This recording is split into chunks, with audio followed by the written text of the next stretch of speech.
사회학자 조지 미드라는 사람이 마인드, 셀프 앤드 소사이어티라는 책을 썼습니다. 그 책에서 그는 누구나 사람은 I, 그러니까 나라는 말이죠. I라고 하는 주격 호칭과 나도 똑같은 나라는 말이죠. 미라고 하는 목적격 호칭을 가지고 있다. I는 주관적이고 역동적이고 창조적인 개인으로 자기 실현을 추구하는 겁니다. 미는 객관적이고 관습적인 개인으로 타인에 의해서 평가되는 존재라고 할 수 있습니다. 과거 사람들은 남이 평가한 미에 의해서 더 많이 지배를 받는 반면에 현대 사회에 살고 있는 우리와 같은 사람들은 I를 더 중요하게 생각을 합니다. 어떤 사람은 I를 고집해서 고집불통의 인간이 되는가 하면 어떤 사람은 타인에 의해서 평가된 미에 매달려 살기 때문에 주체의식이 없는 나약한 인간이 되기도 합니다. 그래서 그 책에서는 이렇게 말하고 있습니다. 모든 인간은 I로부터 시작해서 미의 통제를 받는다. 그리고 I라고 하는 자아와 다른 사람에 의해서 평가된 미가 혼합하고 타협하는 과정에서 정체성이 생긴다, 아이덴티티가 생긴다, 이런 말입니다. 꽤 일리가 있는 지적이다, 이런 생각을 했습니다. 그런가 하면은 우리에게는 현실적인 자아, 액추얼 셀프가 있고요, 이상적인 자아, 아이디얼 셀프가 있습니다. 그런데 이 현실과 이상 사이에는 큰 차이가 있거든요. 현실적인 나와 또 이상적인 나와는 큰 차이와 갈등이 있습니다. 여기서 우리는 한번 생각을 해봐야 됩니다. 나는 누구인가? 나라는 존재는 현실적인 자아인가? 아니면 내가 추구하는 이상적인 자아인가? 현실적인 내가 나인가? 아니면 이상적인 내가 나인가? 주관적인 I가 나인가? 아니면 남에 의해서 평가된 미가 나인가? 아니면 I와 미 사이 중간 어느 정도에 있는 존재가 진정한 나인가? 나는 어떤 존재인가? 어쩌면 인생이란 진정한 나를 찾기 위한 지난한 여정이 아닌가 생각해 보았습니다. 많은 사람들이 진정한 나를 찾기 위해서 무진 애를 씁니다. 진정한 나를 찾아야 되는 이유는 그 나를 찾아야지 비로소 내가 무슨 일을 할 것인가가 결정되기 때문입니다. 사람들은요, 평생 끊임없이 무엇인가를 추구하면서 살고 있습니다. 돈, 지위, 명예, 지식, 이런 것들을 얻기 위해서 우리는 얼마나 노력을 합니까? 그런데 막상 얻고 보면 그거 별것 아니거든요. 내가 이것을 얻기 위해서 이렇게 노력을 했나? 허망한 생각이 드는 겁니다. 그것은 내가 궁극적으로 찾던 것이 아닙니다. 그 귀한 시간과 노력을 낭비한 거예요. 진정한 나를 찾기 위해서 평생 노력해서 어느 정도 이루었다고 생각을 하는데 이것이 아닌가 봐 라고 한다면 정말 낭패가 아닐 수 없습니다. 그런데 말이죠, 우리는 그 나라고 하는 존재와 혹은 남이 나를 평가하는 미도 아닌 새로운 나를 발견하게 됩니다. 그리스도 안에서 전혀 새로운 나, 그것을 발견한 사람이 저는 그리스도인이다, 이렇게 생각을 합니다. 여러분, 그리스도 안에서 나라는 존재가 깨어지기 위해서 얼마나 많은 시간과 노력과 사건들이 필요했습니까?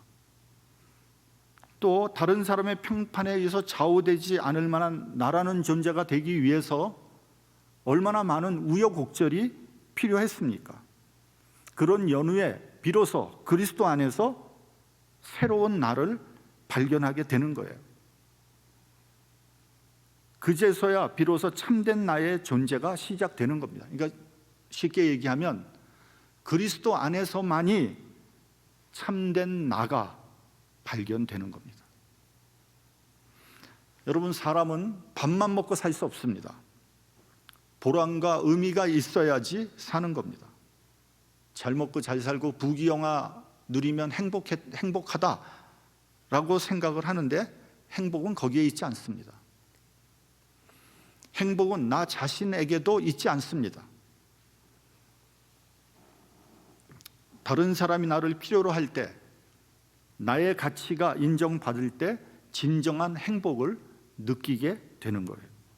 그래서 많은 사람들이 봉사활동을 가서 큰 보람과 기쁨을 누리는 이유는 그 봉사활동을 통해서 나의 가치를 인정받기 때문인 거예요. 만약에 자기가 불필요한 존재라는 것을 깨닫게 되면은 더 이상 살아갈 이유가 없는 거예요. 그래서 자살하는 겁니다. 나를 진정으로 필요로 하는 사람이 단 한 사람이라도 있다면 나는 이 세상에 살아갈 충분한 이유가 되는 겁니다. 여기에 행복이 있는 거예요. 그런데요, 이 모든 것을 떠나서 내가 아무짝에도 쓸모없는 사람이라고 해도, 그래서 절망에 빠져 있다고 해도 나를 꼭 필요한 존재로 보는 분이 있어요. 그분이 누구예요? 하나님이에요. 하나님에게 있어서 나는 없어서는 안 될 존재입니다. 그래서 하나님은 예수를 보내셔서 십자가에서 살을 찢고 피를 흘림으로써 나를 구원해 주신 거예요. 따라서 나는 지금 여기 우연히 있는 것이 아닙니다. 나는 하나님에게 꼭 필요한 존재예요. 쓰임받는 존재라는 것을 알게 될 때 삶의 의지가 생기고 나의 존재 가치를 깨닫게 되는 거예요. 그래서 신앙생활이 중요한 겁니다. 모세는 위대한 지도자였어요. 하나님의 일꾼이요, 하나님의 사자요, 이스라엘의 영도자이었습니다. 유대인들은 모세를 메시아라고 지금도 생각하고 있습니다. 메시아란 말은 무슨 말이냐면 기름 부음을 받은 자라는 뜻이에요. Anointed one, 기름 부음을 받은 사람이라는 뜻입니다. 그런데 그가 하나님의 부름을 받았을 때 그의 처지는 말할 수 없이 처량했어요. 그가 어떤 사람이었는지를 세 가지 측면에서 한번 살펴보도록 하겠습니다. 첫 번째는 그는 살인자였어요. 우리가 아는 바와 같이 그는 유대인을 괴롭히는 애굽인을 때려 죽이고 도망쳤어요. 체포되는 것이 두려워서 마음 놓고 누굴 만날 수도 없었고요, 고향으로 돌아갈 수도 없었어요. 할 수 없이 그는 정처 없이 광야를 떠도는 신세가 되었습니다. 자기 이름을 어디다가 당당히 내놓을 수도 없었어요. 그야말로 유리하는 도망자가 되었습니다. 도피 생활, 참으로 고달픈 삶이죠. 그래서 늘 그는 불안하고 두려웠어요. 두 번째, 모세는요, 처가살이를 하고 있었습니다. 여러분, 남성 위주의 사회에서 남자가 처가살이를 한다는 것은 자존심 상하는 일입니다. 그러나 모세는 지금 찬밥 더운 밥 가릴 계제가 되지 못했어요. 정확히 말해서 모세는 더부살이를 하다가 장인의 눈에 들어서 그의 딸 중에 하나인 십보라에게 장가를 들었어요. 그리고 둘 사이에 아들을 낳게 되죠. 그 아들 이름이 뭐예요? 게르솜이었어요. 게르솜이라는 뜻은 내가 객지에서 나그네가 됐다. 그러니까 그의 처량한 신세를 표현한 이름이죠. 모세는 돈도 없었고요, 꿈도 없었고 앞으로 계획도 없었어요. 그런 생각을 하는 것은 사치스럽다 이렇게 생각할 정도였어요. 그는 그저 처갓집의 양을 돌보면서 하루하루를 연명할 뿐이었습니다. 한마디로 별 볼 일 없는 사람이었고 쓸모없는 사람이었어요. 세 번째, 모세는 목자였어요. 미국식으로 얘기하면 카우보이였어요. 목자라고 하면 그 좀 낭만적이고 괜찮은 직업이다 이렇게 생각할지 모르지만, 여러분, 목자는 가장 힘들고 천한 직업이었어요. 제가 지난 여름에 여행을 했잖아요. 차 타고 이렇게 오는데 저 정말 카우보이 만났어요. 카우보이. 근데 카우보이가 뭐 영화에서 보는 그렇게 멋있는 카우보이가 아니고요, 있는 대로 찌들었더라고요. 너무너무 힘든 거예요. 그러면서 소를 막 말 타고 소를 막 몰더라고요. 미국에 아직도 카우보이가 있더라고요. 굉장히 힘든 잡입니다. 게다가 모세는 남의 양을 돌보던 사람이에요. 모세는 목자를 한 지 40년이 지나서 이미 그의 나이는 80세가 되었습니다. 그러니 무슨 의욕이 있고 무슨 욕망이 있고 무슨 이상이 있겠습니까? 소망도 없어요. 좋은 일이 일어날 거라는 기대도 없었습니다. 그렇게 살다가 죽는 것이 자기의 운명이다 이렇게 생각을 했습니다. 바로 그러한 때 하나님께서 모세를 부르셨어요. 모세야, 모세야. 모세가 대답합니다. 내가 여기 있나이다. 하나님께서 모세에게 엄청난 사명을 주십니다. 우리 본문 10절을 같이 봉독을 하겠습니다. 본문 10절. 자, 시작. 이제 내가 너로 바로에게 보내어 너로 내 백성 이스라엘 자손을 애굽에서 인도하여 내게 하리라. 그러니까 모세가 애굽으로 가서 바로를 만나서 이스라엘 백성을 해방시켜서 가나안 땅으로 인도하라는 거예요. 지금 이런 사람한테 이게 말이 됩니까? 불가능한 일이거든요. 그래서 11절에 보면 모세의 반응은 이렇습니다. 11절 한번 보면은요, 내가 누구간데 바로에게 가며 이스라엘 자손을 애굽에서 인도하여 내리까? 이게 무슨 말이냐? 기가 막힌다는 거예요. 하나님, 제가 어떤 인간이라는 거 알고 계시지 않습니까? 저는 살인자입니다. 도망자 신세입니다. 제 나이 80입니다. 제가 어떻게 애굽에 갈 수 있으며 더군다나 바로를 만날 수 있겠습니까? 언감생심 종살이하는 이스라엘 백성을 어떻게 해방시킵니까?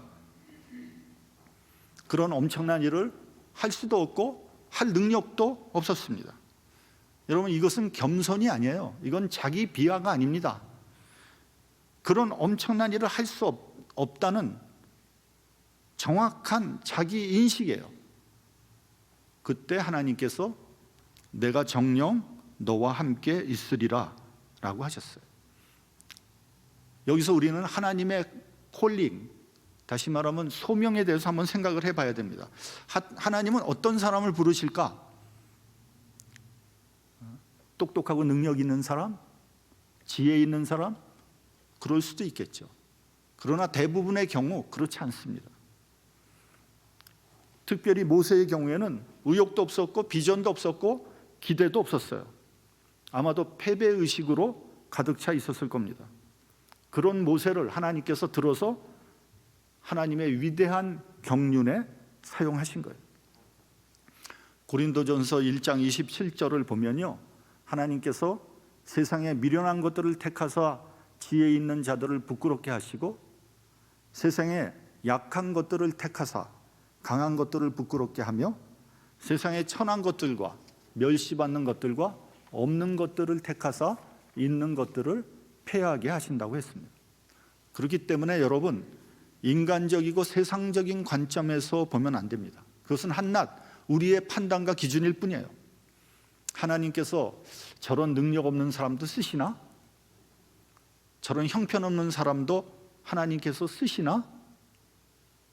예, 쓰십니다. 왜요? 하나님이시니까. 하나님께서 함께 하시면 누군들 못하겠습니까? 무엇인들 못하겠습니까? 문제는 하나님이 불러도 내가 응답하지 않고 순종하지 않기 때문에 하나님이 안 쓰시는 거죠. 하나님의 장중에 붙잡히면, 하나님께 순종만 한다면 예상할 수 없는 놀라운 사역을 할 수 있습니다. 하나님께서 사용하시는 그릇으로 쓰임 받을 수 있게 되는 거예요. 왜 그러냐? 아무 육체라도 하나님 앞에 자랑하지 못하게 하기 때문이라고 말씀하고 있습니다. 그래도 내가 잘나고 내가 뭐 지혜가 있고 내가 능력이 있으면 하나님 앞에서 내가 했다 하는 것, 그거 못하게 하시려고 그렇게 하신다는 거죠. 하나님의 부름을 받는 순간 모세의 인생은 180도 달라지는 겁니다. 그리고 모세의 과거는 새롭게 조명받게 됩니다. 여러분 한번 생각해 보세요.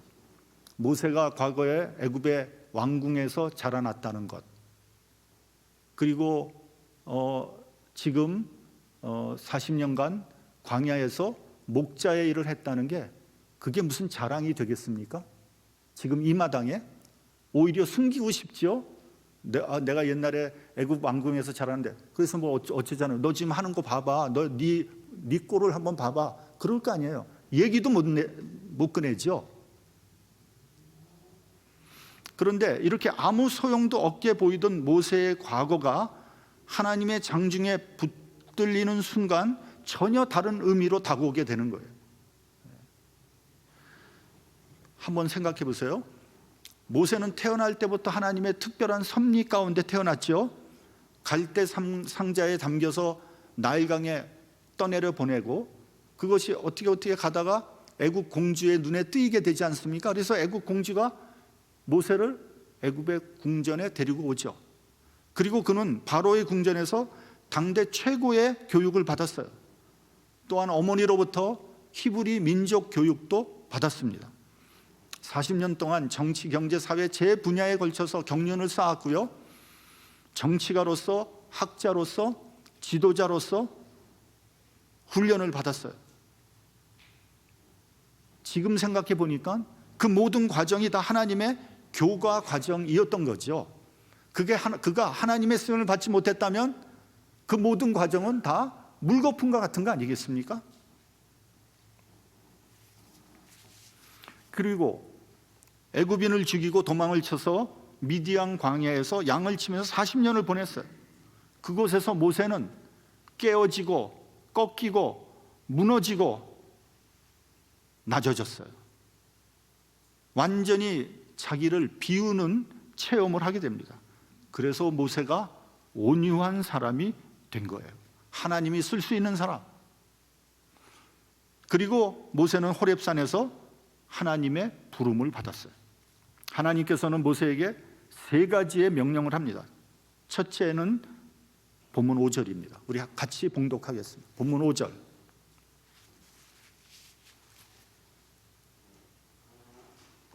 자, 시작. 하나님이 가라사대 이리로 가까이 하지 말라. 너의 선 곳은 거룩한 땅이니 내 발에서 신을 벗으라.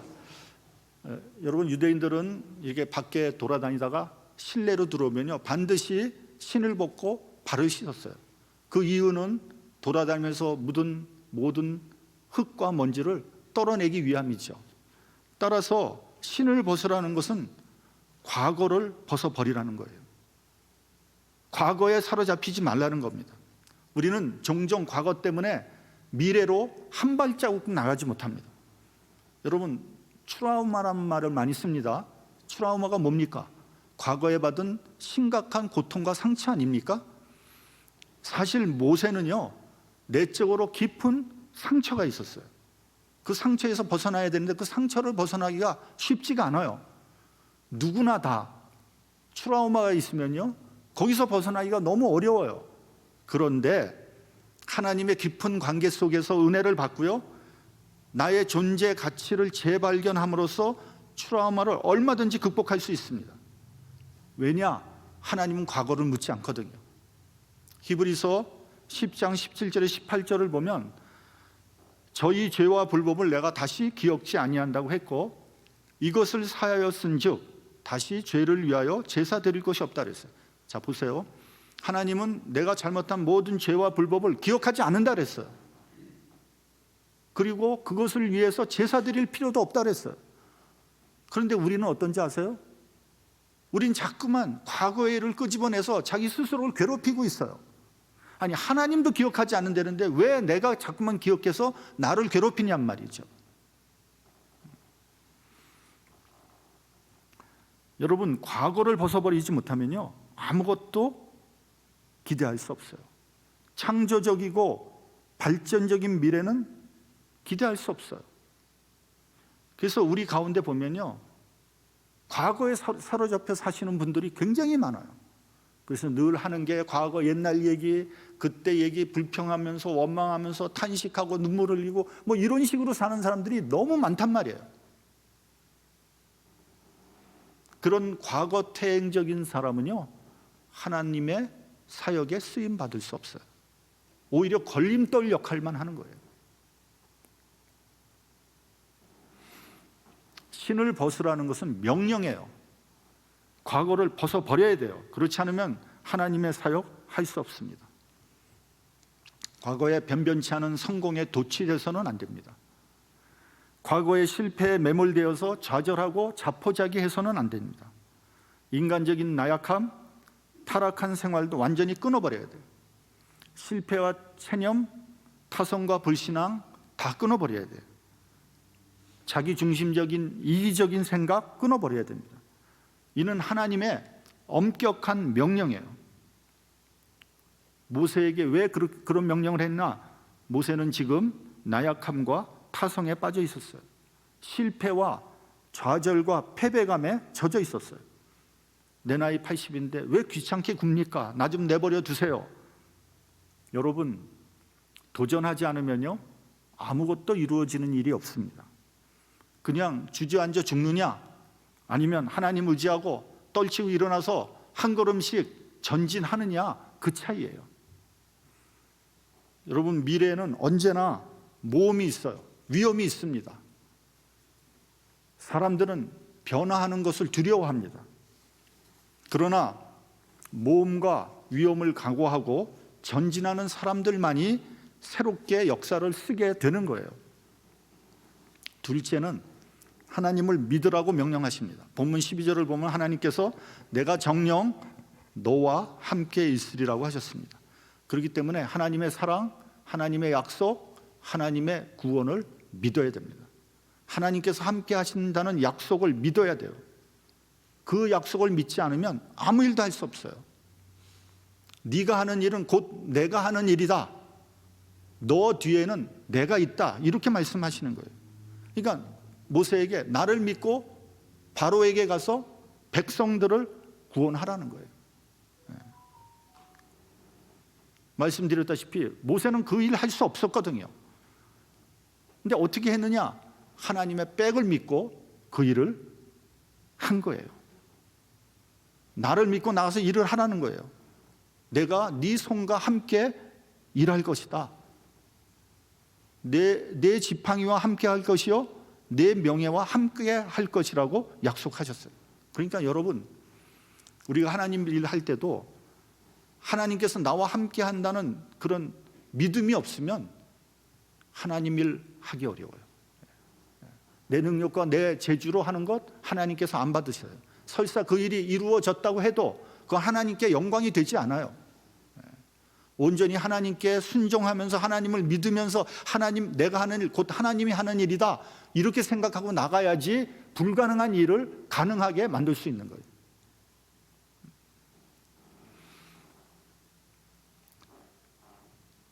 민수기 12장을 보면 좀 이해하기 어려운 규절이 나옵니다.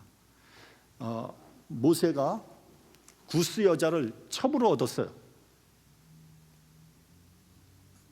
뭐 첩을 얻을 때입니까? 100번 잘못했죠. 그래서 아론과 미리엄이 모세를 비난했습니다. 비난받아도 싸죠. 그런데 문제는 뭐냐면요. 아론과 미리엄이 모세의 권위에 도전했어요. 네가 하는 짓이 그것뿐이냐? 그러면서 너만 선지자니? 나도 하나님 말씀 받았잖아. 아론과 미리엄이 그렇게 모세의 권위에 도전했습니다. 그 말을 듣고 하나님께서 모세와 아론과 미리엄을 회막으로 불렀습니다. 그리고 추궁합니다. 누가 선지자냐? 누가 모세를 택했느냐? 모세는 충성된 나의 종이라고 했어요. 너희가 어찌하여 내 종 모세 비방하기를 두려워하지 않느냐? 진노하시니까 미리엄이 문둥병이 걸렸어요. 여러분, 이게 무슨 말입니까? 설사 모세가 실수하고 잘못했다고 해도 하나님께서 주신 권위는 손상해서는 안 되는 거예요. 잘못할 수 있죠. 잘못하면 잘못했다고 지적하고 비판할 수 있어요. 그러나 하나님께서 주신 권위는 손상시키면 안 돼요. 그건 왜 그러냐? 하나님이 주신 권위를 손상시키면 누구의 권위에 도전하는 거예요? 하나님의 권위에 도전하기 때문에 안 되는 거예요. 그래서 여러분, 주의 종을 비판할 때는 상당히 조심해야 됩니다. 잘못하면 하나님을 비판하게 되는 경우들이 있기 때문에 그런 거예요. 그렇다고 해서 뭐 잘못을 지적하지 말라 이런 얘기는 아니에요. 여러분, 주의 종이 신이 아니에요. 사람이에요. 그러나 그 권위는 도전하면 안 돼요. 이거 굉장히 중요한 얘기입니다. 어떤 사람은요, 어떤 교회는 목사님을 단해서 멱살을 잡고 끌어내려서 그거를 몇 번을 했대.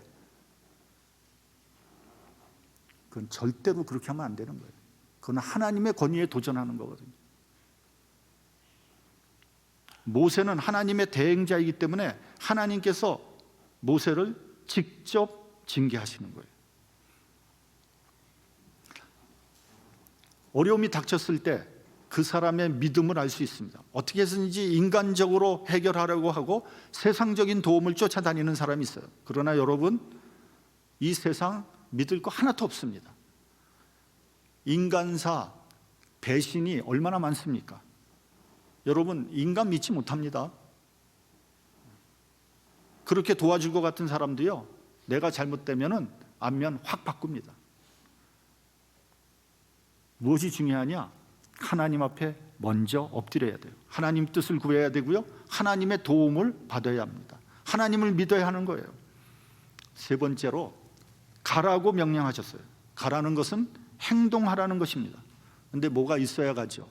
뭐 아무것도 가진 것도 없고 아무것도 할 수 있는 능력이 없었어요. 그 때문에 모세가 계속해서 고민을 한 거예요. 더구나 모세는 애굽에서 사람을 죽였어요. 다른 곳이면 몰라도 애굽에는 갈 수 없습니다. 그런데 여러분, 하나님께서 왜 그 사실을 모르시겠습니까? 그럼에도 불구하고 애굽으로 가라고 명령하셨어요. 일방적으로 분부하신 거예요. 순종하기 어려운 명령이에요. 여러분, 하나님의 명령은요, 100이면 100 다 순종하기 어려워요. 쉬운 명령 없습니다. 그러나 그는 가야만 했습니다. 왜냐하면 하나님은 절대적인 순종을 요구하시기 때문에 그런 거예요. 여러분, 하나님께서 요구하시는 것은 90% 순종 요구하는 게 아니에요. 100% 순종을 요구합니다. 그 대신 내가 너와 함께 하겠다고 약속하시는 거예요. 그러면서 두 가지의 기적을 보여주셨습니다. 지팡이가 뱀이 되는 기적과 문둥병이 생겼다가 낫는 기적을 보여주셨어요. 그래도 모세는 움직이지 않았어요. 저는 말을 잘 못합니다.